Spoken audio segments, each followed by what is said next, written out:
Paul, what inspired you to write about the Alamo for a magazine?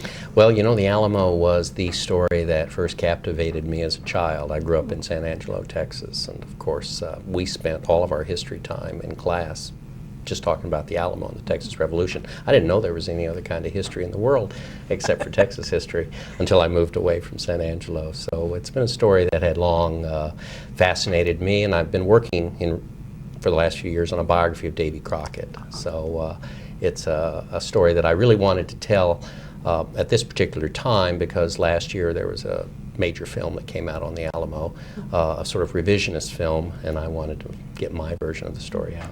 Yes, I do remember being dragged to an Alamo film. My father was from Texas, so when John Wayne did his, we were one of the few people that went to see the Alamo, and we did it en masse, as it were. One of the things that intrigues me about writing for a magazine article, you said you're writing a biography for Davy Crockett. You're obviously knee-deep or even eyeball-deep in research. How do you distill all of that information down to a magazine article? Well, it's a problem, of course, and with this particular article that I wrote, they gave me more space than they normally would. In fact, I appreciated that from the editors. We wanted to do a cover story, and we wanted to do 4,000 words, which is a lot more than they normally do. But of course, that's just part of one's skill as a writer. I do a lot of different writing. I write books, I write for magazines, and I also write quite a bit for television. And so each is a different sort of art form, and each requires you to boil things down. But of course, I also lecture to college students, and given a 40-minute lecture to freshmen, you need to boil it down. You need to make it simple but still intelligent, and that, I think, and you need to make it entertaining, and that's what I tried to do with this article. Well, I noticed for a number of the major figures, you really had to give us a sense of that individual's life, say Santa Anna or Sam Houston, in a paragraph. Right, you've got to boil it down, you've got to figure out what's really important, what is the message you want to get across, and how can you capture their personality in a very short space and make this a living, believable human being to the audience. And at the same time, you want to keep your narrative flowing. You don't want to bog down, because you want to keep your reader going all the way to the end of the article. Right, because the story really is about the Alamo. It's not about Sam Houston. It's not about this guy's trouble with liquor or that guy's trouble with a wife who wants reconciliation when he doesn't, or that sort of thing. But people need to understand that aspect of it. One of the reasons we're drawn to the story of the Alamo is because of the compelling personalities, larger-than-life people like Jim Bowie, Sam Houston, William Travis, and of course Davy Crockett, and not to mention Santa Anna himself, who's just a fascinating character as well. And those characters, of course, are what can take a story that everyone thinks they may know and give a new twist to it and make it engaging for them. And also, that makes this event that can seem abstract very human. Here is a story of real human beings who aren't that different from us. They have the same kind of problems that we have even today, and yet they rose on this one occasion to this singular act of glorious defiance that really defines Texas and defines America, I think. Right. Well, I noticed that you brought up, and this was, I don't have a great knowledge of Texas history, obviously, but you brought out the story of the young boy who actually witnessed his father being killed. He was one of the Mexican Texans, can we call them that? That was part of one of the defenders in the Alamo. There's a photograph of him here in the article, and he actually witnessed Santa Anna's glorious triumph coming into town.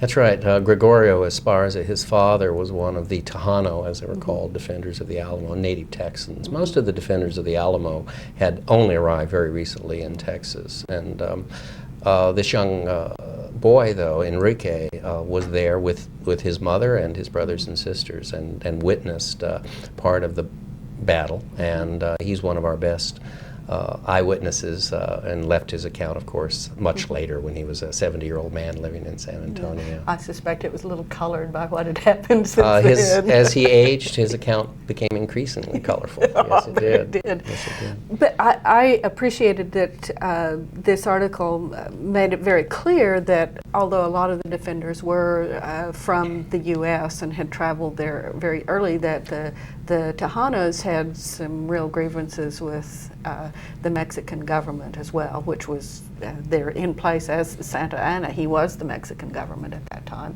and that certainly they were interested in liberty as much as Davy Crockett was. Many of the leading Hispanics in Texas identified more with the Anglos that had come in over the previous decade, and were concerned about uniting themselves with an ethos of liberty as opposed to the sort of confused government that existed south of the Rio Grande. And so there were quite a few of these prominent families that fought on the side of the revolutionaries in Texas. So it wasn't just a racial conflict, although it would do an injustice to reality to say that there were large numbers of Hispanics who fought and died in the Alamo. But of course there are only 180 men, and 5% of them were Hispanic defenders. It's quite impressive. And Juan Seguin, who's quite a Texas hero, was one of the messengers from the Alamo, a good friend of Jim Bowie's, who went out to try and bring back help and raised a force and came back, but got back too late. Yeah.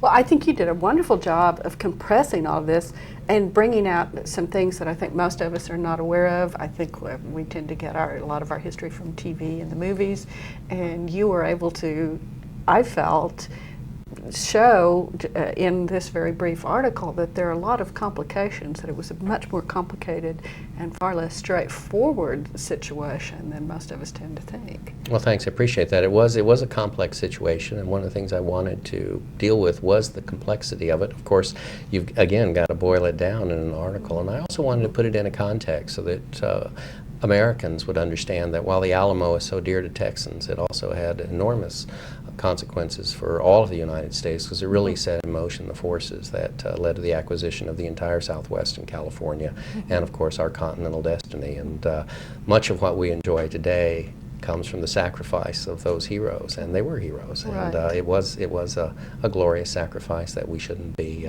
embarrassed about at all, especially in these times when we can understand heroes a little better than we could a few years ago. Well, I want to thank you very much for sharing that with us. My pleasure. Thank you.